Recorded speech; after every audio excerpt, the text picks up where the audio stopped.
Although Pirates of the Caribbean spawned some financially successful sequels, there's a reason that it didn't revive swashbuckling adventure movies. While the Pirates of the Caribbean movies were massively successful, there is a reason that the series did not spur a subsequent revival of the swashbuckling adventure movie subgenre.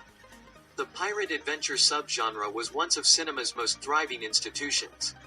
From the 1920s until the 1960s, swashbuckling movies like Sinbad the Sailor, Treasure Island, and The Crimson Pirate delighted audiences and proved huge box office hits until the 60s saw the popularity of this brand of historical adventure story take a dip that the subgenre never truly recovered from. Since then, this sort of historical action-adventure has fallen in and out of popularity with audiences, with pirate movies specifically often proving to be major flops. However, there is one major exception to this general rule.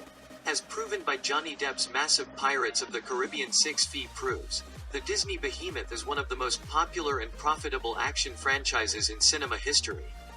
Ever since 2003's The Curse of the Black Pearl became a huge hit, the Pirates of the Caribbean series has been one of the most lucrative franchises in cinema history.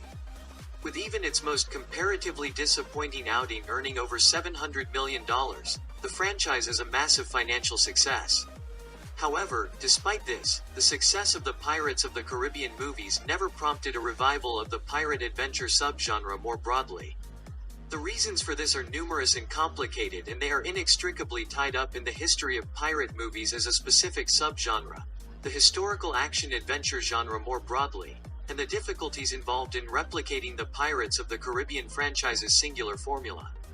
From 1986's Pirates to 1995's expensive failure Cutthroat Island to even 2015's Peter Pan retelling Pan, pirate adventure movies have a terrible tendency to be incredibly costly flops.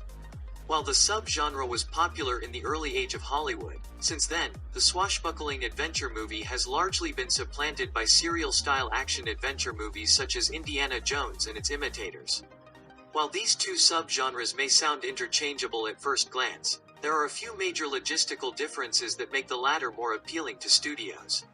For one thing, action-adventure movies like The Mummy and Indiana Jones franchises tend to be set in the more recent past, meaning the costumes, makeup, and sets required aren't as elaborate. For another, conventional pirate movies specifically require a lot of filming on water, something that the infamously expensive Mad Max knockoff Waterworld proved can be a costly folly. However, the dwindling popularity of pirate movies began long before the Pirates of the Caribbean franchise arrived, and other elements also played into the franchise's failure to reignite the craze. Angelina Jolie as Lara Croft in the Tomb Raider movie. The success of movies like The Mummy and the Tomb Raider series proves that the historical action subgenre was doing well around the time of The Curse of the Black Pearl's release. However, the Pirates of the Caribbean movie arrived at the end of this trend, not the beginning. The Mummy was a huge hit in 1999 and Lara Croft, Tomb Raider succeeded, financially, at least, in 2001. By the time the first Pirates of the Caribbean sequel was released in 2006, 2002's disappointing The Scorpion King had taken the shine off the Mummy franchise's success, and Lara Croft hadn't been seen in the cinema since 2003's critical disaster The Cradle of Life. Not only that, but the expensive misfires Atlantis, The Lost Empire and Sinbad, Legend of the Seven Seas had simultaneously proven that animated historical adventures were no more reliable when it came to profits than their live-action counterparts.